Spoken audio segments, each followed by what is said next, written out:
Good morning, gardeners, and welcome to Thursday, May 11th. Don't worry, this show has nothing to do with actual gardening, so don't run away if you're like me and can't grow green things. I'm speaking of gardening metaphorically. We're starting our day out with thoughts and feelings that get us in the right mindset for a better day. We're planting the seeds to cultivate a better life for ourselves, better communities, and a better world. So I could not find an international holiday for May 11th, but I did notice that May 11th was the day on which Salvador Dali was born. Dali was a Spanish surrealist painter and printmaker, influential for his explorations of subconscious imagery. In the late 1920s, two events brought about the development of Salvador Dali's unique artistic style: his discovery of Sigmund Freud's writings on the erotic significance of subconscious imagery, and his affiliation with the Paris Surrealists, a group of artists and writers who sought to establish the greater reality of the human subconscious over reason. To bring up images from his subconscious mind, Dali learned to induce hallucinatory states in order to produce paintings that would later give him the title of the world's best-known surrealist artist. Perhaps the most famous of those enigmatic images is The Persistence of Memory, painted in 1931, in which limp melting watches rest in an eerily calm landscape. So, it was very difficult for me to come up with something to talk to you about this morning, gardeners, because my family is home. As if you listened to yesterday's show, you know that we are quarantining because of COVID. And so I got to chat with my family at breakfast, and my son especially is just super talkative, and we have the best conversations. But I noticed that it was so much harder for me to come up with something to talk about for you, which is honestly so unusual because generally I am just bursting with ideas. Generally, I have like maybe 2 or 3 ideas, solid ideas at least, to discuss, and I have the luxury then of editing that down to one idea, whether it's a theme for that day or whether it's just like the learning moment or the specific thing that I want to chat with you about at the top of the show, which is what we're doing now. But yeah, it was really hard for me to come up with something to say today, but that's what I'm going to talk to you about. My attention is split right now because I was just downstairs at the breakfast table having a great, conversation about what to do in case of an emergency like a fire, or if your school bus gets into an accident, best practices and good things to keep in mind. And it was, a good conversation, and my mind is still, partly there. So yeah, this leads into our feel-good moment, which is that it's okay to be distracted sometimes, basically. Waxes and wanes in your focus and productivity are normal and to be expected. If you're like me and you feel the need to optimize every single aspect of your life for maximum efficiency, I think you need to take that energy and harness it for good. But you need to be very careful not to let that energy grow out of control and take over your life. Don't let it take over to the point where you can't enjoy a slow breakfast with loved ones every now and then. Chances are your children will grow up, your friend will move away, and your spouse will get busy one day. Now, it is true that it generally takes about 18 years for a child to grow up and move away, so I am by no means saying that it's not necessary to set some boundaries so that you can devote time to your own work, goals, or projects. I'm just saying that I think it's helpful to keep this kind of thing in perspective. Your whole life is made up of little moments, and what could be sweeter than savoring a little moment with a loved one? So, the way I see it, if you want to live the sweet life, just have to build up enough of these sweet little moments, um, so that you have just enough, sugar in the tea of life. Um, so yeah, in continuing with this thought, I want to read to you the lesson of the hourglass today. I encountered this while reading Psycho-Cybernetics, but the book attributes the original idea to a preacher named James Gordon Gilkey, who produced a sermon in 1944 called Gaining Emotional Poise, which was reprinted in Reader's Digest and became a classic almost overnight.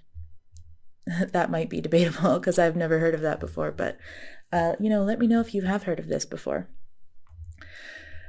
He had found through many years of counseling that one of the main causes of breakdown, worry, and all sorts of other personal problems was this bad mental habit of feeling that you should be doing many things now. Looking at the hourglass on his desk, he had an inspiration. Just as only one grain of sand could pass through the hourglass, so could we only do one thing at a time. It is not the job, but the way we insist upon thinking of the job that causes the trouble. Most of us feel hurried and harried, said Dr. Gilkey, because we form a false mental picture of our duties, obligations, and responsibilities. There seem to be a dozen different things pressing down on us at any given moment, a dozen different things to do, a dozen different problems to solve, a dozen different strains to endure. No matter how hurried or harried our existence may be, said Dr. Gilkey, this mental picture is entirely false. Even on the busiest day, the crowded hours come to us one moment at a time. No matter how many problems, tasks, or strains we face, they always come to us in a single file, which is the only way they can come. To get a true mental picture, he suggested visualizing an hourglass, with the many grains of sand dropping one by one. This mental picture will bring emotional poise, just as the false mental picture will bring emotional unrest. So when I read that, I thought it was amazing because I am definitely someone who tends to keep her whole to-do list in mind at all times. And ever since I started, implementing this analogy in my life, just remembering it here and there, it's true, it has brought more emotional poise and it's made me happier. And I think it's made me honestly a better person. I know that might sound, extreme or, maybe I'm bragging, but, just now when I was downstairs with my son, if I had been thinking about, everything I needed to prepare for this show, I wouldn't have been mentally present with him. Just like the preacher said, only one grain of sand can pass through the hourglass at a time. Now, I actually don't know anything about the structure of real life hourglasses. I'm not sure if that's actually true, but humor me and let's assume that that is the way that hourglasses work. With this mindset, I think it makes it so much easier to be present in the moment of whatever you're doing. And the way I see it, whenever you choose to spend time with someone, to have a conversation, or whether it's having a conversation or taking a walk with someone or even watching a movie, that time that you are donating to that activity it becomes like a gift. If you can truly let everything else go in the moment, that is a really valuable gift to give someone your full attention and your full, present being. So anyway, that is our feel-good thought, which is that, it's okay not to be focused on work all the time. In fact, it's really good, and personally, I have found it great for my own mental peace. But for our learning moment today, I am going to read to you from Deep Work by Cal Newport. Now, in the section I'm going to read, Cal is analyzing the work of his super impressive colleague, Adam Grant, and he's trying to figure out exactly what it is that makes Adam Grant so successful. In this book, success is generally defined as producing a prolific amount of high-quality work. In this example, Adam Grant is a professor who publishes an impressive number of articles while writing books and receiving great reviews from his students. Cal Newport says that Adam Grant is leveraging the law of productivity that can be expressed as this formula. High-quality work produced equals time spent times intensity of focus. I'll say that again in case you are just listening and not watching. The formula is, I'll say it in a different way. Hopefully it'll help it sink in. So the amount of time spent on something multiplied by the intensity of your focus on that thing equals the quality of your work. So the more time you spend and the more intensely you focus, multiply together as factors to produce the level of quality work. So obviously the higher the numbers, the higher the quality of work. Okay, hopefully that's easily understood and I didn't beat the horse to death. So here we go. We are going to be reading about the example of Adam Grant. The example of Adam Grant implies that this intensity formula applies beyond just undergraduate GPA and is also relevant to other cognitively demanding tasks. But why would this be? An interesting explanation comes from Sophie Leroy, a business professor at the University of Minnesota. In a 2009 paper titled, Intriguingly, Why Is It So Hard to Do My Work?, Leroy introduced an effect she called attention residue. In the introduction to this paper, she noted that other researchers have studied the effect of multitasking, trying to accomplish multiple tasks simultaneously, on performance, but that in the modern knowledge work office, once you go to a high enough level, it was more common to find people working on multiple projects sequentially, going from one meeting to the next, starting to work on one project and soon after having to transition to another is just part of life in organizations, Leroy explains.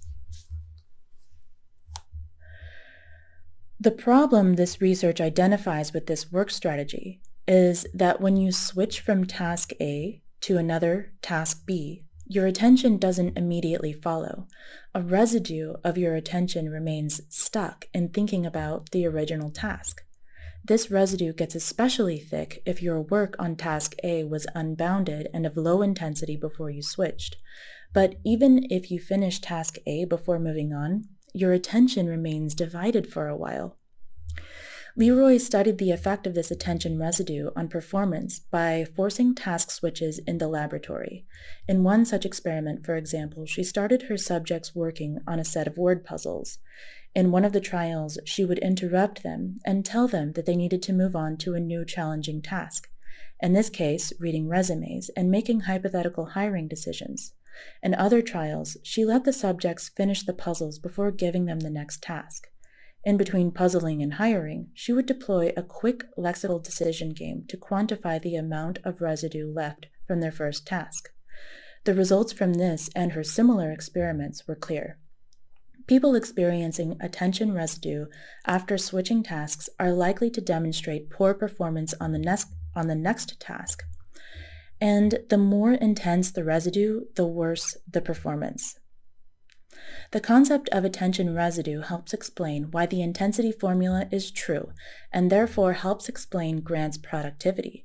By working on a single hard task for a long time without switching, Grant minimizes the negative impact of attention residue from his other obligations, allowing him to maximize performance on this one task. When Grant is working for days in isolation on a paper, in other words, he's doing so at a higher level of effectiveness than the standard professor following a more distracted strategy in which the work is repeatedly interrupted by residue slathering interruptions. So, Cal Newport goes on a little bit, but I just want to skip some of what he says and give you one last little passage to summarize. When we step back from these observations, we see a clear argument form. To produce at your peak level, you need to work for extended periods with full concentration on a single task, free from distraction. Put another way, the type of work that optimizes your performance is deep work.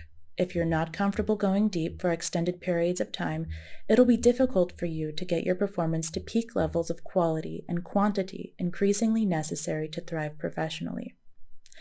Unless your talent and skills absolutely dwarf those of your competition, the deep workers among them will outproduce you. So, as I stated in another episode of this show, I'm not a huge fan of the way that Cal Newport talks about the sort of like competitive landscape of the marketplace, and I think that focusing on competition can be extremely damaging. So please disregard the competitive undertones of that passage and instead begin focusing on what you want to produce because you want to produce it, not because you are competing with someone else. Think about your goals, projects, your life's work, what is really important to you to produce, at a high level on and being prolific about. And we're going to switch to the focus moment today. And I want you to think about one focus breaking habit you have that might be holding you back in this area that you would like to produce a high quantity of. So go for low-hanging fruit here. Is it helping you to check your email that often, or could you be just as productive and helpful by restricting your email reading and sending to just a few hours? Maybe even 1 hour or half an hour per day. Do you really need to know every time someone likes your Instagram post? Maybe turn notifications off for that app. What about texting and immediately read what your friend, coworker, or partner has texted you? Now, obviously, relationship dynamics for all of the above are highly individualized, and these are all examples that I have personally thought about and cut back on with intentionality. And you should definitely do the same thing, within reason, what makes sense for you, your life, and your relationships. But I want to let you know that I have cut back significantly on the distractions that I receive in my life, and my connections haven't suffered at all as a result.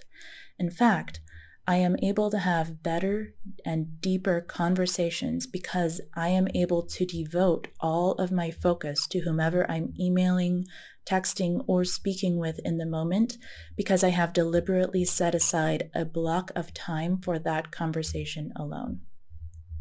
I hope you found this helpful, and I hope you have a wonderful day. I will speak with you again tomorrow.